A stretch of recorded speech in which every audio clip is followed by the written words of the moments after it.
जीवन में बहुत सारा समस्या आसब किंतु केबे भी मन दुख करेनि बंधुगण। कारण भगवान एमती एक डायरेक्टर अटंती जी कि सबुठु कठिन रोल बेस्ट एक्टर को ही दे थांती। नमस्कार बंधुगण, आपण मानकु मोर एही चैनल को स्वागत। आज एही ज्योतिषशास्त्र कार्यक्रम रे कन्या राशि व्यक्ति विशेषण बहुत गुरुत्वपूर्ण। आज आमे जानिबा किपरि रहिबो संपूर्ण भाव रे आमे सही विषय रे आलोचना करिबा। सेमानंकर स्वास्थ्य, शिक्षा, प्रेम, संपर्क, वैवाहिक जीवन, भाग्य, कैरियर, बेपार किपरि रहिबो सही विषय रे विस्तार भाव रे आलोचना करिबा। नवग्रहंकर स्थिति मध्य देखिबा।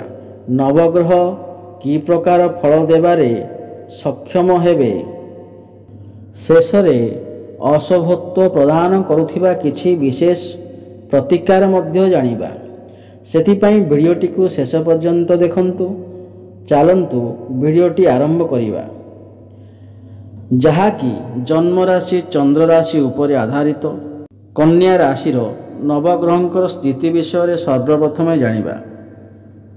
यह पूर्वरु जदि आपणकर भी कन्या राशि होइथाय एवं आपण भी ईश्वर को सच्चा हृदय रे भक्ति करंती, विश्वास करंती, तेबे एही वीडियोटी को लाइक करी कमेंट बॉक्स रे जय जगन्नाथ, जय माँ लक्ष्मी अवश्य लिखंतु। सबुठु प्रथमे जानिबा नवग्रहंकर स्थिति एही प्रकार रहिबो। राशि चक्र षष्ठ राशि हेउची कन्या राशि एवं एही राशिर अधिपति हेउचंती बुधदेव एवं बुध आपणकर तृतीय भाव रे विराजमान अछंती एवं तांको सहित शुक्र मध्य विराजमान अछंती। आपणकर प्रथम भाव रे केतु विराजमान अछंती, द्वितीय भाव रे सूर्य विराजमान अछंती, आपणकर षष्ठ भाव रे शनि विराजमान अछंती, आपणकर सप्तम भाव रे राहु विराजमान अछंती, आपणकर एकादश भाव रे मंगल विराजमान अछंती एवं नवम भाव रे देवगुरु बृहस्पति विराजमान अछंती। ध्यान देई शुणंतु। स्वास्थ्य विषय रे जानिबा। आपणकर स्वास्थ्य किपरि रहिबो। प्रथम भाव होइथाय स्वास्थ्यर भाव, इम्यूनिटी सिस्टम रो भाव एवं प्रथम भाव रो अधिपति हेउछंती बुधदेव। बुध आपणकर तृतीय भाव रे विराजमान अछंती एवं प्रथम भाव रे केतु विराजमान अछंती। बंधुगण, आपणकर राशिर स्वामी बुधदेव एही मासरे खराब स्थिति रे अछंती एवं भल स्थिति रे नाहंती। कारण तृतीय भाव को उपरे स्थान माना जाइथाय। राशि चक्र रे जेतेबेले राशिर स्वामी आपणकर 6, 8 एवं 12 एवं तृतीय भाव रे चलन करिथांती तो आपणଙ୍କୁ स्वास्थ्य रे किछि समस्या देखा देइथाय।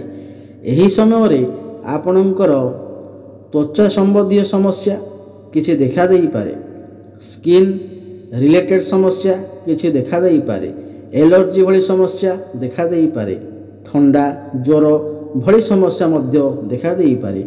एथि प्रति टिके ध्यान देबे।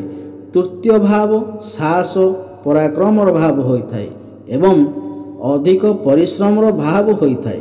कोनोसी कार्य रे अधिक परिश्रम करिबा जोगु आपणकर मुंड विधा भली समस्या मध्य देखा देई पारे। एथि प्रति आपण टिके ध्यान देबे। एबे जानिबा शिक्षा विषय रे। शिक्षा क्षेत्र किपरि रहिबो। पंचम भाव होइथाय शिक्षा क्षेत्र भाव एवं पंचम भावर अधिपति होउछंती शनिदेव एवं शनि आपणकर षष्ठ भाव रे विराजमान अछंती। बंधुगण, एठारे शनिंकर स्थिति बहुत भलो अछि। षष्ठ भाव रे शनि को बहुत भलो माना जाइथाय एवं बहुत बड़ कथा हेउछि एही मासरे पाठ पढ़ा सर्वश्रेष्ठ रहिबो। पूर्वरु जदि आपणकर पाठ पढ़ारे समस्या थिला, आपणकर एडमिशन रे किछि समस्या आसुथिला, तेबे ताहा मध्य एही मासरे दूर हेइ जिवो। आपण आपणकर पाठ पढ़ारे बहुत अधिका उन्नति करिवे। आपणक भितरे मैच्योरिटी लेवल बढ़िबो एवं कॉन्फिडेंस बढ़िबो। ज्ञान ଆପଣଙ୍କ ପାଠପଢ଼ାରେ ବହୁତ ଅଧିକ ଉନ୍ନତି କରିବେ। ଯଦି ଏହି ମାସରେ କିଛି ଏକ୍ଜାମ ଅଛି, ଉଚ୍ଚଶିକ୍ଷା ପାଇଁ ବାହାରକୁ ଯାଇପାରନ୍ତି, ବିଦେଶକୁ ଯାଇପାରନ୍ତି, ନୂତନ ସ୍ଥାନରେ ଆଡ଼ମିସନ୍ ହୋଇପାରନ୍ତି, କୌଣସି ଫର୍ମ ଫିଲ୍ଅପ୍ କରିପାରନ୍ତି, ପାଠପଢ଼ାକୁ ନେଇ ବଡ଼ ଡିସିସନ୍ ନେଇପାରନ୍ତି। ଆପଣଙ୍କର ପାଠପଢ଼ାର ସ୍ଥିତି ବହୁତ ଭଲ ଅଛି। ଏବେ ଜାଣିବା ଆପଣଙ୍କର ପ୍ରେମ ଜୀବନ କିପରି କଟିବ ଏବଂ କିପରି ରହିବ। ବନ୍ଧୁଗଣ, ପଞ୍ଚମ ଭାବ ହୋଇଥାଏ ପ୍ରେମ ଜୀବନର ଭାବ, ଶିକ୍ଷାର ଭାବ ଏବଂ ସନ୍ତାନର ଭାବ।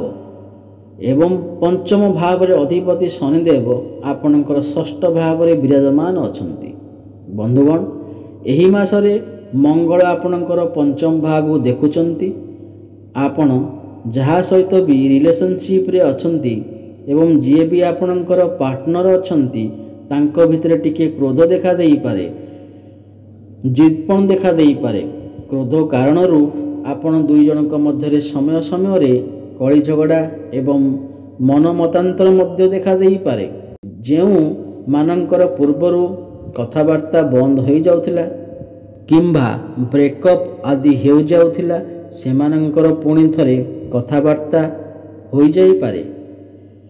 ଏବେ ଜାଣିବା ବୈବାହିକ ଜୀବନ କିପରି ରହିବ। ବନ୍ଧୁଗଣ, ସପ୍ତମ ଭାବ ହୋଇଥାଏ ବୈବାହିକ ଜୀବନର ଭାବ ଏବଂ ସପ୍ତମ ଭାବର ଅଧିପତି ଦେବଗୁରୁ ବୃହସ୍ପତି ବିରାଜମାନ ଅଛନ୍ତି ଏବଂ ଆପଣଙ୍କର ଭାବରେ ରାହୁ ବିରାଜମାନ ଅଛନ୍ତି।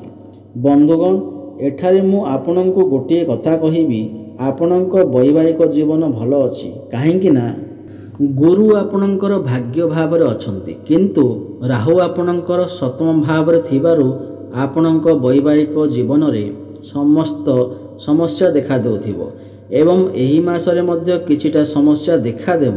କାହିଁକି ନା ରାହୁ ହେଉଛନ୍ତି ଭ୍ରମିତ ଗ୍ରହ, ଆପଣଙ୍କ ମନକୁ ଡାଇଭର୍ଟ କରିପାରନ୍ତି, ଏମିତିକି ଡିଭୋର୍ସ ଦେବା ପାଇଁ ମଧ୍ୟ କଥା ଯାଇପାରେ। କେବଳ ଏହି ମାସ ନୁହେଁ, ଆଗାମୀ 4 ରୁ 5 ମାସ ପର୍ଯ୍ୟନ୍ତ ଆପଣ ଆପଣଙ୍କ ବୈବାହିକ ଜୀବନ ଉପରେ ବିଶେଷ ଧ୍ୟାନ ରଖନ୍ତୁ। ରାହୁ ହେଉଛନ୍ତି ଆକସ୍ମିକ ଗ୍ରହ। ଆକସ୍ମିକ ଭାବରେ ଆପଣଙ୍କ ବୈବାହିକ ଜୀବନରେ ସମସ୍ୟା ଆସିପାରେ, ଯାହା ଆପଣ କେବେ ବି ଭାବିନଥିବେ। ଆପଣଙ୍କୁ ମଧ୍ୟ ମନ ମତାନ୍ତର, କଳି ଝଗଡ଼ା ଭଳି ପରିସ୍ଥିତି ମଧ୍ୟ ସୃଷ୍ଟି ହୋଇପାରେ। ଏଥିପ୍ରତି ବିଶେଷ ଧ୍ୟାନ ଦେବେ। ଆପଣଙ୍କର ଲାଇଫ୍ ପାର୍ଟନରଙ୍କର କ୍ୟାରିୟର ମଧ୍ୟ କିଛି ଅସୁବିଧା ହୋଇପାରେ କିମ୍ବା ସ୍ୱାସ୍ଥ୍ୟରେ ମଧ୍ୟ କିଛି ସମସ୍ୟା ଦେଖା ଦେଇପାରେ। ଯେତେ ସମସ୍ୟା ଆସିଲେ ମଧ୍ୟ ଯେହେତୁ ଗୁରୁଦେବ ଆପଣଙ୍କର ଭାଗ୍ୟ ଭାବରେ ଅଛନ୍ତି, ତ ସମସ୍ତ ସମସ୍ୟାରୁ ଆପଣଙ୍କୁ ବଞ୍ଚାଇବାରେ ଚେଷ୍ଟା କରିବେ। ଆପଣଙ୍କ ମନ ଭିତରେ ଡାଉଟ୍ ଆସିପାରେ, ମିସ୍ଅଣ୍ଡରଷ୍ଟାଣ୍ଡିଂ ହୋଇପାରେ। ଏଥିପ୍ରତି ଆପଣ ଟିକିଏ ଧ୍ୟାନ ଦେବେ। ଏଥିପାଇଁ ଆପଣ ଉପାୟ ଅବଶ୍ୟ ଅବଲମ୍ବନ କରନ୍ତୁ। ଉପାୟ ଆମେ ଭିଡ଼ିଓର ଶେଷରେ ଜାଣିବା। ଏବେ ଜାଣିବା ସବୁଠୁ ଗୁରୁତ୍ୱପୂର୍ଣ୍ଣ ଭାଗ୍ୟ, କ୍ୟାରିୟର, ବ୍ୟାପାର, ବାଣିଜ୍ୟ ବିଷୟରେ। ବନ୍ଧୁଗଣ, ନବମ ଭାବ ହୋଇଥାଏ ଆପଣଙ୍କର ଭାଗ୍ୟର ଭାବ ଏବଂ ଦଶମ ଭାବ ହୋଇଥାଏ ଆପଣଙ୍କର କ୍ୟାରିୟରର ଭାବ। ନବମ ଭାବର ଅଧିପତି ହେଉଛନ୍ତି ଶୁକ୍ରଦେବ ଏବଂ ଶୁକ୍ର ଆପଣଙ୍କର ତୃତୀୟ ଭାବ ବିରାଜମାନ ଅଛନ୍ତି। ଏହି ମାସରେ ଆପଣଙ୍କର ଭାଗ୍ୟ ବହୁତ ଭଲ ଅଛି, ସର୍ବଶ୍ରେଷ୍ଠ ରହିବ। କାହିଁକି ନା ଭାଗ୍ୟ ଭାବରେ ଅଧିପତି ଶୁକ୍ର ଆପଣଙ୍କର ଭାଗ୍ୟ ଭାବକୁ ହିଁ ଦେଖୁଛନ୍ତି। ତ ଭାଗ୍ୟ ଆପଣଙ୍କର ସାଥ ଦେବ, ପୂର୍ଣ୍ଣ ମାତ୍ରାରେ ସାଥ ଦେବ। ଆପଣଙ୍କର କମ୍ ସମୟରେ ବହୁତ କାର୍ଯ୍ୟରେ ସଫଳତା ପାଇବେ। କୌଣସି ବଡ଼ ଇନଭେଷ୍ଟମେଣ୍ଟ କରିପାରନ୍ତି କିମ୍ବା କୌଣସି ବଡ଼ କାମ ଆରମ୍ଭ କରିପାରନ୍ତି। ଏହି ମାସରେ କୌଣସି ଶୁଭମାଙ୍ଗଳିକ କାର୍ଯ୍ୟ ମଧ୍ୟ ଆପଣଙ୍କ ଗୃହରେ ହୋଇପାରେ। ଏବଂ ଗୁରୁ ହେଉଛନ୍ତି ଧର୍ମର କାରକ ଗ୍ରହ, ଭାଗ୍ୟର କାରକ ଗ୍ରହ। ଏହି ସମୟରେ ଆପଣଙ୍କର ମନ ଧର୍ମ ଆଡ଼କୁ ଅଗ୍ରସର ହୋଇପାରେ। ଆପଣ ଟିକିଏ ସାମାଜିକ କାର୍ଯ୍ୟରେ ମନ ଦେଇପାରନ୍ତି, କୌଣସି ଧାର୍ମିକ ସ୍ଥାନକୁ ଯାତ୍ରା କରିପାରନ୍ତି। ସେୟାର ମାର୍କେଟ, ଷ୍ଟକ୍ ମାର୍କେଟ ଏବଂ ଟ୍ରେଡିଂରେ କାମ କରୁଥିବା ଲୋକମାନଙ୍କୁ ବହୁତ ଅଧିକ ସଫଳତା ପ୍ରାପ୍ତି ହେବ, ଆକସ୍ମିକ ଲାଭ ପ୍ରାପ୍ତି ହେବ। ଆପଣ କୌଣସି ଯାନବାହନ, ଭୂମି, ପ୍ରପର୍ଟି ଇତ୍ୟାଦି କ୍ରୟ କରିପାରନ୍ତି। ଏହି ମାସରେ ଭାଗ୍ୟ ବହୁତ ଭଲ ଅଛି, ଆପଣ କିଛି ବି ଭଲ କାମ କରିପାରିବେ। କ୍ୟାରିୟରର କଥା ହେବା ଯଦି, ଦଶମ ଭାବ ହୋଇଥାଏ କ୍ୟାରିୟରର ଭାବ ଏବଂ ଦଶମ ଭାବର ଅଧିପତି ହେଉଛନ୍ତି ବୁଧଦେବ ଏବଂ ବୁଧ ଆପଣଙ୍କର ତୃତୀୟ ଭାବରେ ବିରାଜମାନ ଅଛନ୍ତି। ଦେଖନ୍ତୁ ଏହି ମାସରେ ଆପଣଙ୍କର ପାଖକୁ ବହୁତ ଗୁଡ଼ିଏ କାମ ଆସିପାରେ, କାହିଁକି ନା ବୁଧ ଆପଣଙ୍କର ତୃତୀୟ ଭାବରେ ଅଛନ୍ତି। ତୃତୀୟ ଭାବ ପରିଶ୍ରମର ଭାବ ହୋଇଥାଏ। କର୍ମକ୍ଷେତ୍ରରେ ଆପଣଙ୍କୁ ଟିକେ ଅଧିକା କାମ କରିବାକୁ ପଡ଼ିପାରେ। ଏହି ମାସରେ ଆପଣ ଆପଣଙ୍କର କର୍ମକ୍ଷେତ୍ରକୁ ନେଇ କୌଣସି ଛୋଟ ମୋଟ ଜାଗାକୁ ଯାତ୍ରା କରିପାରନ୍ତି। ବିଦେଶ ଯିବାର ମଧ୍ୟ ବାଟ ଖୋଜୁଅଛି ଏବଂ ବୁଧ ଏଠାରେ ବସି ଭାଗ୍ୟ ଭାବକୁ ଦେଖୁଛନ୍ତି। ପ୍ରମୋସନ୍ ହେବାର ମଧ୍ୟ ଯୋଗ ବନୁଅଛି ଏବଂ ଯେଉଁମାନଙ୍କ ପାଖରେ କୌଣସି ଚାକିରି ନାହିଁ ତ ସେମାନଙ୍କୁ ଚାକିରି ମଧ୍ୟ ପ୍ରାପ୍ତି ହୋଇପାରେ। କର୍ମକ୍ଷେତ୍ରରେ ଆପଣଙ୍କୁ ଅଧିକ ପରିଶ୍ରମ କରିବାକୁ ପଡ଼ିପାରେ, କିନ୍ତୁ ସଫଳତା ଅବଶ୍ୟ ପ୍ରାପ୍ତି ହେବ। ଉପର ଅଫିସରଙ୍କ ସପୋର୍ଟ ଆପଣଙ୍କୁ ପ୍ରାପ୍ତି ହେବ। ବେପାର ବାଣିଜ୍ୟର କଥା ହେବା ଯଦି ସପ୍ତମ ଭାବ ହେଉଥାଏ ବେପାର ବାଣିଜ୍ୟର ଭାବ ଏବଂ ସପ୍ତମ ଭାବରେ ରାହୁ ବିରାଜମାନ ଅଛନ୍ତି ଏବଂ ସପ୍ତମ ଭାବରେ ଅଧିପତି ବୃହସ୍ପତି ଆପଣଙ୍କର ଭାଗ୍ୟ ଭାବରେ ଅଛନ୍ତି। ଏହି ମାସରେ ବେପାର ବାଣିଜ୍ୟରେ ଫଳ ପ୍ରାପ୍ତି କରିବେ। ରାହୁ ହେଉଛନ୍ତି ଆକସ୍ମିକର ଗ୍ରହ। ଆକସ୍ମିକ ଲାଭ ହୋଇପାରେ, ଆକସ୍ମିକ ଲସ୍ ମଧ୍ୟ ହୋଇପାରେ।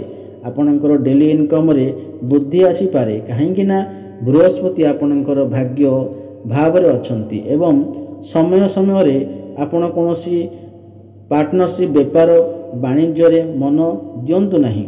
ଆପଣଙ୍କୁ ଧୋକା ମିଳିପାରେ, କେହି ଆପଣଙ୍କୁ ଧୋକା ଦେଇପାରନ୍ତି ଏବଂ ବେପାର ବାଣିଜ୍ୟରେ ଆପଣଙ୍କୁ ଅଧିକ ପରିଶ୍ରମ କରିବାକୁ ପଡ଼ିପାରେ। ଏବେ ଜାଣିବା ଉପାୟ ବିଷୟରେ, ଯାହାକୁ ପାଳନ କରିବା ଦ୍ୱାରା ଏହି ମାସରେ ଯାହା ବି କିଛି ସମସ୍ୟା ରହୁଅଛି ଯାହା ଦୂର ହୋଇପାରିବ। ପ୍ରଥମ କଥାଟି ହେଲା ପକ୍ଷୀମାନଙ୍କୁ ଦାନା ଖାଇବାକୁ ଦିଅନ୍ତୁ ଏବଂ ବୁଧବାର ଦିନ ପ୍ରଭୁ ଗଣେଶଙ୍କୁ ଦୁବ ଘାସ ଅର୍ପଣ କରନ୍ତୁ। ଶୁଭ ଫଳ ପ୍ରାପ୍ତି ହେବ ଏବଂ ବୁଧ ଗ୍ରହଙ୍କର ବୀଜ ମନ୍ତ୍ର ଜପ ଅବଶ୍ୟ କରନ୍ତୁ। ମନ୍ତ୍ରଟି ହେଲା ଓମ୍ ବ୍ରାମ୍ ବ୍ରିಂ ବ୍ରୋಂ ସହ ବୁଦ୍ଧାୟ ନମଃ। ଏହି ମନ୍ତ୍ରକୁ 108 ଥର ପ୍ରତ୍ୟେକ ଦିନ ଜପ କରନ୍ତୁ। ଶୁଭ ଫଳ ପ୍ରାପ୍ତି ହେବ। ଆପଣଙ୍କ ଜୀବନରେ ନୂତନ ସୂର୍ଯ୍ୟ ଉଦୟ ହେବ। ଜୀବନରେ ସବୁ ସମସ୍ୟାର ଅନ୍ତ ଘଟିବ, ଭାଗ୍ୟ ବଦଳିବ। ପ୍ରତିଦିନ ମା ବୃନ୍ଦାବତୀଙ୍କୁ ଜଳ ଅର୍ପଣ କରନ୍ତୁ, ଭାଗ୍ୟ ଚମକିବ ଏବଂ ଦୁଃଖ ଦୂର ହେବ। ଅଧିକ ଶୁଭ ଫଳ ପ୍ରାପ୍ତି ପାଇଁ ପ୍ରତିଦିନ ହନୁମାନ ଚାଳିଶାର ପାଠ କରନ୍ତୁ। ହେଲେ ଦର୍ଶକ ବନ୍ଧୁ, ଏଇ ତ ଥିଲା କନ୍ୟା ରାଶିର ଏହି ମାସର ରାଶିଫଳ ବିଷୟରେ। ଯଦି ଆପଣଙ୍କୁ ଏହି ଭିଡ଼ିଓଟି ଭଲ ଲାଗିଥାଏ ତାହେଲେ କମେଣ୍ଟ ବକ୍ସରେ ଜୟ ଜଗନ୍ନାଥ ଅବଶ୍ୟ ଲେଖନ୍ତୁ। ପୁଣି ଦେଖା ହେବ ଆଗାମୀ ଭିଡ଼ିଓରେ। ରଖୁଛି, ଜୟ ଜଗନ୍ନାଥ, ଧନ୍ୟବାଦ।